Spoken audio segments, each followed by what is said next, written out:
اعوذ باللہ من الشیطان الرجیم بسم اللہ الرحمن الرحیم۔ شروع اللہ کے بابرکت نام سے جو دلوں کے راز خوب جانتا ہے۔ تمام دیکھنے اور سننے والوں کو JUS رائٹس کی طرف سے محبتوں برا سلام۔ قرب قیامت کے قریب دجال کا ایک ایسا فتنہ جس کا خوف اور دبدبہ ہر زمانے میں پایا جاتا ہے۔ اس فتنے کا ذکر اگر صحابہ اکرام کی مجلس میں ہو جاتا تو صحابہ اکرام زور و قطار رونے لگ جاتے اور اس فتنے سے اللہ پاک کی پناہ مانگتے۔ دوستو، آج کی اس ویڈیو میں بات کروں گا اس کائنات کے سب سے بڑے فتنے کی، یعنی دجال کے فتنے کی۔ یہ دجال کون ہے اور دجال حقیقت میں کس شخصیت کا نام ہے؟ دجال کی پیدائش کب اور کیسے ہوئی اور دجال کے ماں باپ کون ہیں؟ اور کیا حضور پاک صلی اللہ علیہ وسلم کے زمانے میں دجال موجود تھا یا نہیں؟ دجال اس وقت کہاں ہے اور دجال اس دنیا میں کب ظاہر ہوگا؟ دوستو، ان سب سوالوں کے جواب آج کی اس ویڈیو میں آپ کو قرآن و حدیث کی روشنی میں بتاؤں گا، لہٰذا میری آپ سے گزارش ہے کہ اس ویڈیو کو آخر تک دیکھیے گا۔ محترم ناظرین، نبی پاک صلی اللہ علیہ وسلم نے ارشاد فرمایا کہ قیامت اس وقت تک قائم نہیں ہوگی جب تک کہ دجال اس دنیا میں ظاہر نہ ہو جائے۔ دجال کی ظاہری نشانیاں اور شکل و صورت کے بارے میں نبی پاک صلی اللہ علیہ وسلم نے ارشاد فرمایا کہ دجال چھوٹے قد کا ہوگا اور وہ بدصورت ہوگا اور وہ ایک آنکھ سے اندھا ہوگا اور اس کے پاؤں ٹیڑھے ہوں گے اور اس کے جسم پر بہت زیادہ بال ہوں گے اور اس کے سر کے بال گنگرالے ہوں گے۔ اس کا رنگ سرخ یا گندمی ہوگا اور اس کی ناک طوطے کی چونچ جیسی ہوگی۔ اور دجال کی سب سے واضح نشانی یہ ہوگی کہ اس کے ماتھے پر کاف الف کاف فیر فر لکھا ہوگا، جس کو ہر مسلمان پڑھ لے گا، چاہے وہ پڑھا لکھا ہو یا پھر ان پڑھ ہو، لیکن کافر اور فاسق لوگ اس کو نہ پڑھ سکیں گے۔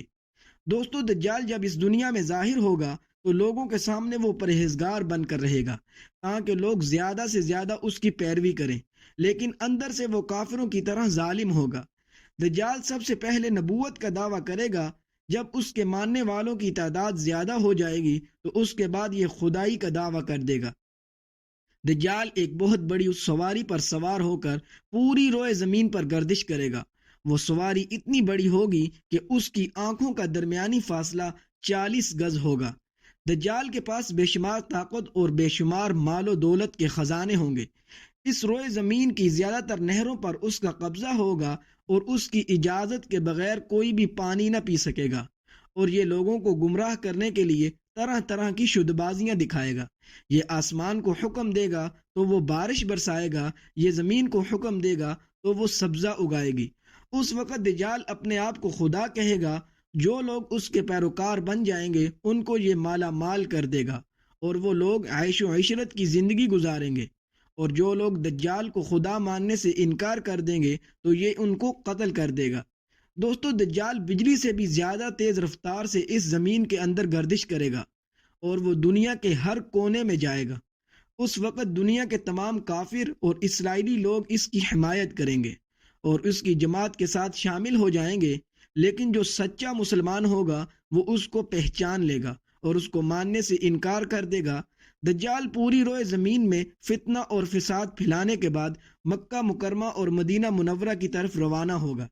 جب یہ مکہ میں داخل ہونے کی کوشش کرے گا تو اس کو مکہ میں داخل ہونے سے روک دیا جائے گا اور آخرکار مکہ سے ذلیل و خوار ہو کر مدینہ کی طرف جائے گا۔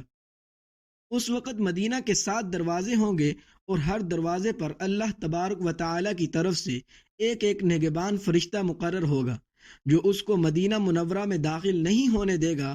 اس وقت دجال مکہ اور مدینہ کے باہر کھڑے ہو کر ایک خوفناک چیخ مارے گا۔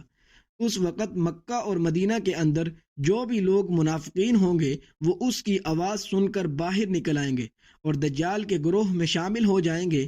دوستو، دجال 40 دن تک اس دنیا میں رہے گا اور آخرکار امام مہدی علیہ السلام اور حضرت عیسیٰ علیہ السلام کے ساتھ اس کا مقابلہ ہوگا۔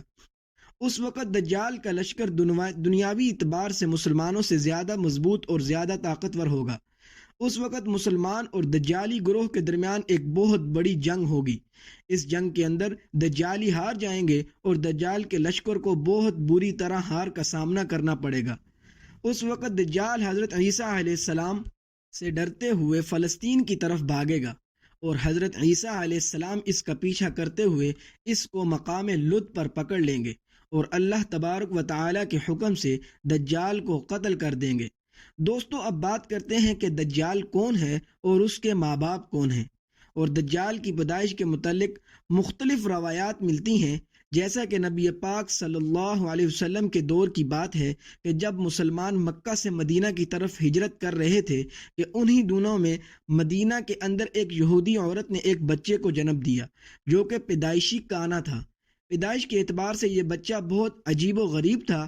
بچپن میں یہ بچہ مدینہ کے اندر بچوں کے ساتھ کھیلا کرتا تھا، اور آہستہ آہستہ یہ بچہ مدینہ کے اندر مشہور ہونے لگا، اور مدینہ کے اندر اس نے اپنے اوپر وحی آنے کا دعویٰ کر دیا، اور یہ بچہ لوگوں کے ساتھ عجیب و غریب اور پر اسرار باتیں کرنے لگا۔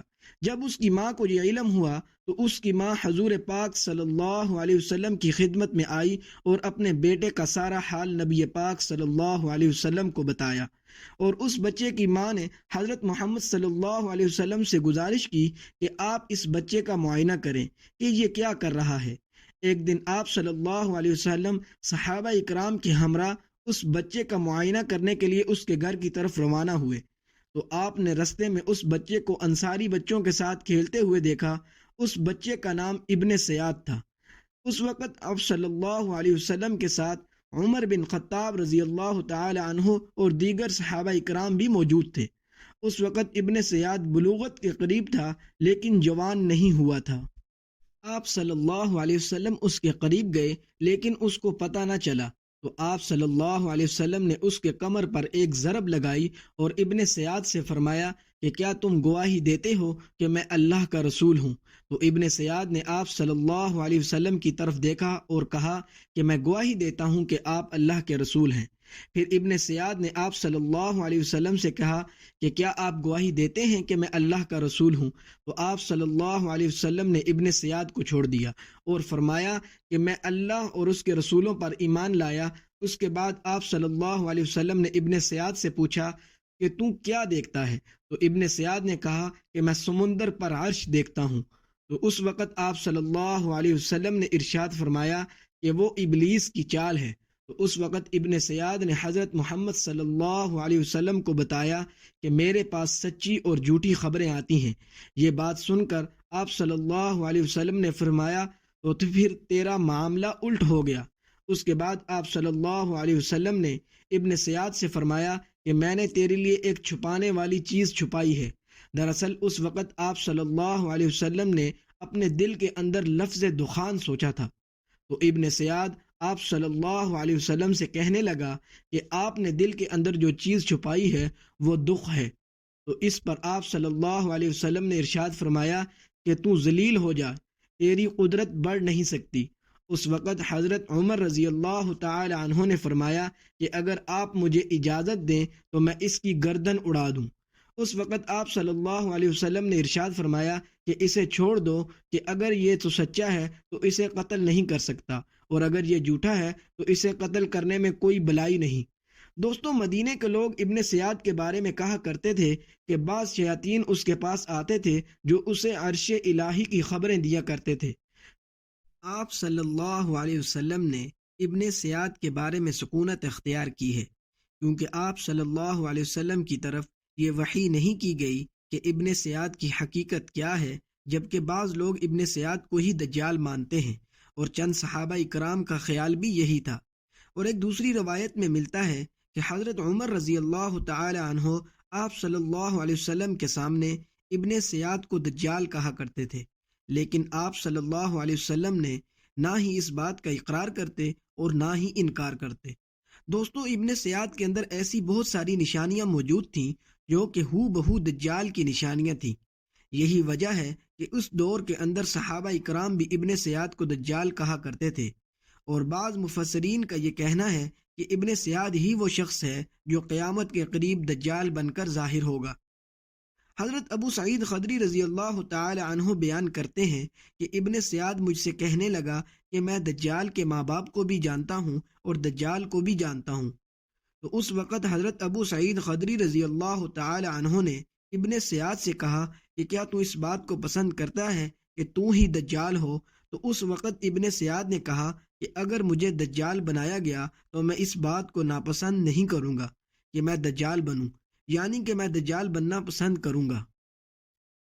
دوستو، بعض مفسرین کا کہنا ہے کہ ابن سیاد دجال نہیں ہے، کیونکہ یہ بعد میں آپ صلی اللہ علیہ وسلم پر ایمان لے آیا تھا، بلکہ دجال حضرت سلیمان علیہ السلام کے دور میں جنات اور انسانوں کے ملاپ سے پیدا ہوا تھا، اور اس کے ماں باپ کو قتل کر دیا گیا تھا، اور دجال کو ایک جزیرے کے اندر قید کر دیا گیا، اور انسانوں اور جنات کے ملاپ سے پیدا ہونے والا بچہ یعنی کہ دجال آج بھی اسی جزیرے پر قید ہے، اور اس کے ساتھ ساتھ شیطان اس کو ہر بات کی وہیں پر خبر دیتے ہیں۔ دجال کی پیدائش کے بارے میں حضرت امام زرکاری رحمۃ اللہ علیہ فرماتے ہیں کہ دجال ایسا فتنہ ہے جسے اللہ تبارک و تعالی نے اس وقت پیدا فرمایا جس وقت حضرت آدم علیہ السلام کو جنت سے نکالا گیا تھا، اور دجال کو بنا ماں باپ کے پیدا کیا گیا۔ دوستو، حقیقت تو یہ ہے کہ دجال قیامت کے قریب ظاہر ہوگا، اور اس کی جو جو نشانیاں ہوں گی وہ آپ صلی اللہ علیہ وسلم کی احادیث میں واضح طور پر مل جاتی ہیں، لیکن یہ دجال کہاں ہے، اور یہ کہاں سے آیا، اور یہ کیسے پیدا ہوا، اس کے ماں باپ حقیقی طور پر کون ہیں، اس کے بارے میں کسی کو کوئی علم نہیں۔ اس کا علم صرف اللہ تبارک و تعالیٰ کے پاس ہے۔ اللہ تبارک و تعالیٰ ہی بہتر جانتا ہے کہ دجال کون ہے اور وہ کیسے پیدا ہوا۔ ہماری تو دعا ہے کہ اللہ تبارک و تعالیٰ اپنے پیارے پیغمبر حضرت محمد صلی اللہ علیہ وسلم کے صدقے اس دجال کے فتنے سے محفوظ فرمائے، اور ایمان کی سلامتی کے ساتھ زندگی گزارنے کی توفیق عطا فرمائے، اور اسی ایمان پر موت عطا فرمائے۔ آمین یا رب العالمین۔ اگر ویڈیو اچھی لگے تو ویڈیو کو لائک کر دیں اور ہمارے چینل کو سبسکرائب کر دیں تاکہ آنے والی ہر ویڈیو آپ تک پہنچ سکے۔ اللہ حافظ۔